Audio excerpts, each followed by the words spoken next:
How to build a 5-year business plan. So it's very important that you actually start looking out 5 years, and you have to be nimble enough that we have all lived since 2020, and it is a nimble, volatile world. So if you get too attached to a 5-year plan, you're going to fail. So I actually go out quarterly and build to 3 years. I look at 5, but 3 to 5 I don't detail.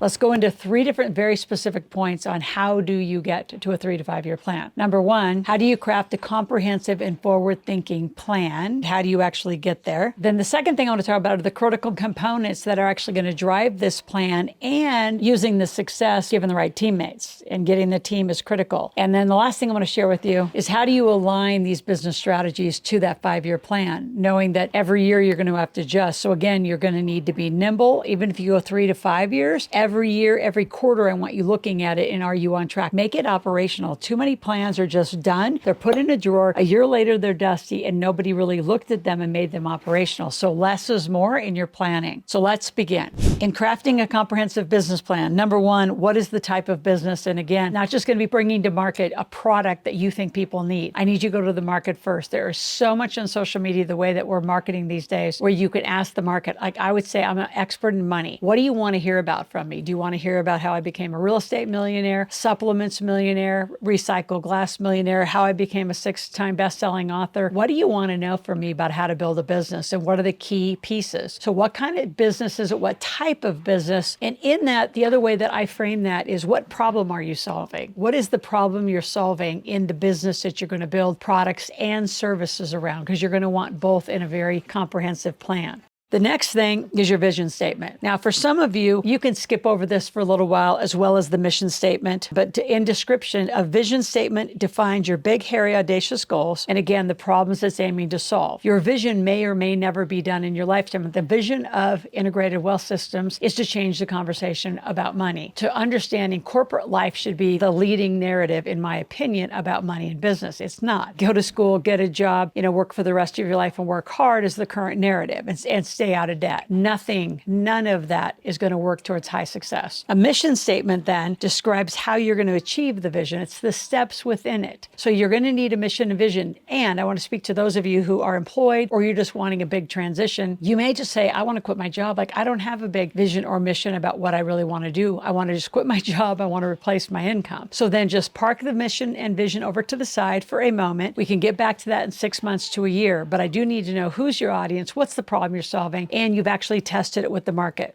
Then the next thing, you actually have to get your marketing plan, which is what I'm asking you to do to get a focus group. You need a very developed marketing plan. The job of marketing, which I believe marketing is the answer to everything, job of marketing is for you to generate leads, new qualified leads into your database on a regular basis. Now, if you don't have just a basic landing page and database, I want you to go to askrms.com. It's in the description below. RMS stands for Rapid Marketing Systems, because you've got to get the engine that's going to drive this built in right away, which is, as you ask the questions to social media, you take those interests and those answers and you put them into your database. So you start building that list of leads, people interested in what you're doing. Then the next thing you need is a very, very sophisticated and specialized sales training and sales plan. And I would love to be your mentor and coach if you don't know how to create one of those. Of how do you then take those leads that marketing generated for you? Like on average, we're producing between 2,500 and 3,000 new leads a month. What is our sales plan then to take you through our funnel, ladder ascension, experience ascension, however you want to speak to it? So typically people will start with buying my book. Then what do they do after that? Then what do they do? And so we have it very, very choreographed on what it takes to be a millionaire by the experiences we, in order and in sequence, put you in. So a marketing process and a sales process really drives your business. Now, what's next after that? You need a financial plan and an accounting system and an accounting team. Do not think you're going to do your own taxes. You need to get incorporated. There's no way you're going to build a company if you're 18 and older without some corporate structure around it, because you can't activate 81,000 pages of tax code. The only reason I see so many people not get incorporated, stay as sole proprietors, is you have really bad advice from your CPA, really bad advice because you can't activate the tax code, or you're just playing on the cheap hoping your idea is going to make it. If you know your idea is going to make it and this is what you want to do, then you got to be a decided all in life. Like you got to be committed to doing it, which means go all in, get the right licenses, get incorporated, get the right team, get the right mentor, and actually build your plan together. I love building these, by the way. In fact, I have a 4-hour business plan product. It's super cool. It's called Building, Leading, Protecting Your Business. It's me giving a narrative for 4 hours about each of these components and how do you build them. You need an operational plan. Notice the sequence. You're going to get the lead, you're going to sell the lead, you're going to count the money, then fulfill. It is critical you actually build a business in that order. Most people build it out of order. They build the product and say, now who wants to buy it? And you've spent tons of money on a product and 0 pre-sales and 0 market testing. Completely backwards. It's what you're taught in traditional schools though. So unfortunately, a lot of you entrepreneurs, and small businesses don't make it because really you're out of sequence and you're out of order without any mentoring. It's not because your idea was bad or the problem you want to solve doesn't need solved. It's just the way you're going to do it's not going to work because you're not entrepreneurial enough. So once you have that operational plan, it's supplemented by the strategies and tactics, which are your product and service funnel. And the way, again, I describe it is if I'm going to make you a millionaire, what are the steps you need to go to? What's the education, the consumption of learning, the master classes? Where do you need to be in my system to help you become that millionaire? Then the next part of a comprehensive plan is the management team. And again, a team is not last because I'm putting it there, but you do have to have a management team. If you're going to raise capital or you're going to really go to a big market, the resumes and the bios of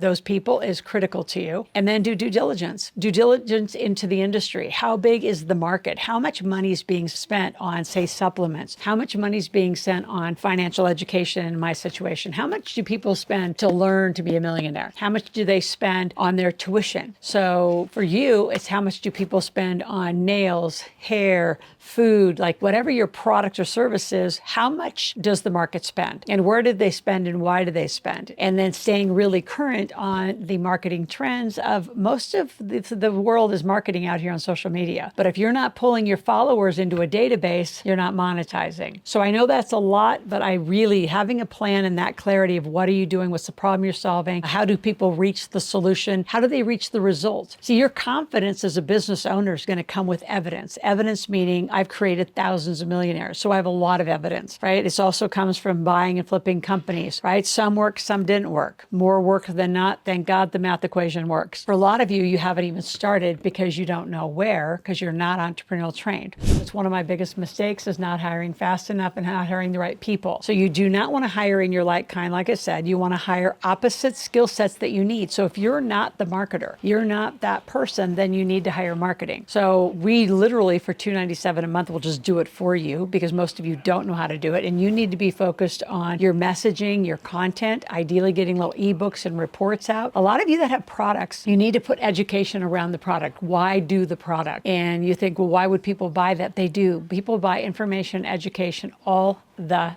time. So how do you break it down? How do you do it distinctively different? I call them distinctions. So I have huge distinctions in my work. I'm the how-to girl. I'm going to go down to your bank account, your credit cards, every little nitty-gritty thing you spend your money on. And we're going to talk about who should be buying it. Should it be a company or you? Which company should be doing it? We're going to get down to the grassroots of your financial foundation, then build you up from there. So on your team, you're going to need, back to the business plan, you're going to need marketing experts. You're going to need sales, which by the way, if you can't sell your own product and service, how do you expect anyone else to do it? You have to create the narrative of that, the benefit of that product or service. You're going to have a bookkeeper or understand cash flow for sure. I have these beautiful cash flow forms all my folks in the big table can use, which are the ones I get every day. They're dashboard ready. You're going to have the operations. So for some of you, you're really good at the thing. You're good at the engineering. You're good at the teaching. You're good at the whatever the thing is, at the cooking, catering, but you're not really the marketing and sales person. Guess what the first thing you're going to give up is? Fulfilling. And a lot of you say, I don't want to. I'm the best at the blah, blah, blah. I know. But your job, if you're going to run and build the business and own the company, is to drive revenue. So that means you're driving marketing, you're driving sales, and you're leading your team. Those are what my jobs are here. It will become your job. And you'll give up fulfillment and you'll say, but nobody can do it better than me. It's good enough. It's 80%. And there's a whole book written about 80% is good enough to get the same result, as long as you really do some good training. How do you recruit and retrain and continue the retention of an employee? story. It's constant relationships. I love Tom Ziegler. He calls it being a coach leader. So not being the dominant, we tell them what to do. It's what do they want? What are their dreams? What are their aspirations? What do they want? And how can their company or their role with you help support your company? So they get what they want, you get what you want, and it all works. So building a team is imperative, and the sooner you start building, the better. Now, I want to speak to you single parents or you people who think you could just work at home and not get a lot of team. Some of the first things, it was one of the first things I did, is I actually hired home care. So as a single mom, 1999, I knew I'd be a single mom. I started getting home care right away during my pregnancy, so I was used to it and having somebody in my house supporting me. And then when my son was born, then she was there to continue on. So a lot of you've got to get home help. You don't need to go grocery store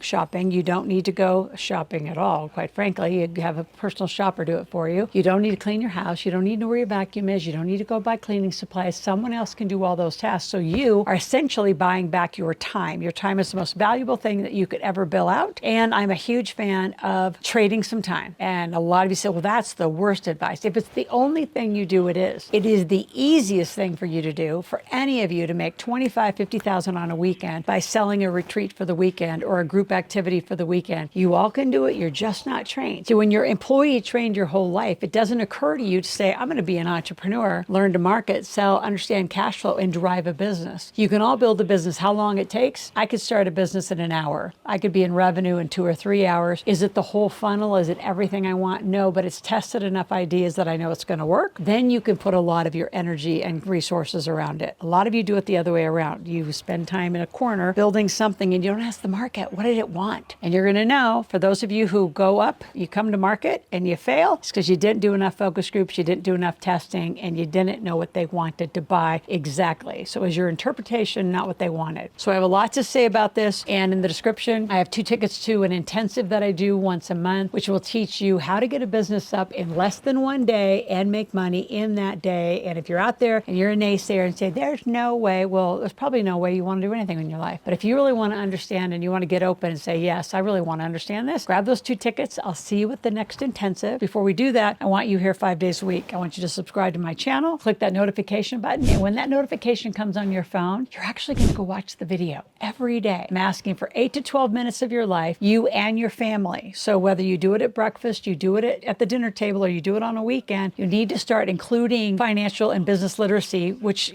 runs the world, in your conversations at home. It is up to you, parents, to bring this conversation to your household. Say, did you watch Laurel's channel today? Did you watch the Millionaire Makers channel? However you want to refer to it. What did you learn? What are you going to do different? What's your understanding of it? So just through that narrative, yeah, you're just going to be learning together, but at least it's a family initiative. So you're doing this on behalf of creating financial and legacy families later. Back to our third, and I would say it's as critical because it's one of my biggest mistakes, is the importance of financial and business literacy as an entrepreneur. So there are 3 skill sets not taught in any traditional business program, including MBAs, which I call massive bad attitudes, because I want you to have a massive bank account. You've got to know entrepreneurial marketing, sales, and cash flow. And those 3 are not taught. They are taught from a perspective of, if you have a job, how could you be the marketer? And even then, it's not even the most digital, up-to-date stuff that's being taught in schools right now. Sales isn't even being taught. I don't even know that you could take a college university class on how to sell. I learned how to sell by coming to people like me who were gurus in the sales industry. I learned from probably 4 or 5 extraordinary top sales trainers in the world. By the time I kind of got done figuring out how to sell and really refining it to the point where I could close, and I have some of the top closing ratios in the world for women, I hired a lot of people. I probably spent $1 million learning how to sell my educational products and services. How do you sell books? How do you sell packages? How do you launch? How do you do any of this? So financial literacy and business literacy, again, marketing, sales, and cash flow. So if you're sitting over there and saying, like Michael Gerber said in the E-Myth, you're the best pie maker, but you're not a good entrepreneur, guess who better be the first person on your team? Is somebody that's opposite of you. I say the worst thing you could do when you're building a team is hire people that are just like you. So if you hire in your like kind, they all want to be the owner. You don't want to hire an owner. Like, I can guarantee you, no one wants my job, my relationships, my role inside this company. They're specialists. They have their own companies. Their companies work for my company. And together we're growing their financial literacy, their business literacy. So they're growing their companies, which then in turn grows mine. So a lot of you misstep on the management teams and the teams alone. So if you have any questions between now and then, call our office or go to asklaurel.com, ASKLORAL. Ask a question, make a request. I'll be back here tomorrow.